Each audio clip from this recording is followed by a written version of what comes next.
Studio, আমি সোনিয়া। আজকে এসেছি বালিগঞ্জের একটা রেস্টুরেন্টে। ম্যাডামের সাথে আলাপ করে দিই। ম্যাডাম, নামটা বলুন। আমার নাম সীমন্তপর্ণা পাল।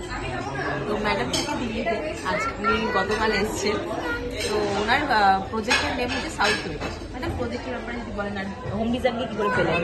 আমরা তোমাদের ভিডিও দেখেই পেয়েছি অ্যাকচুয়ালি।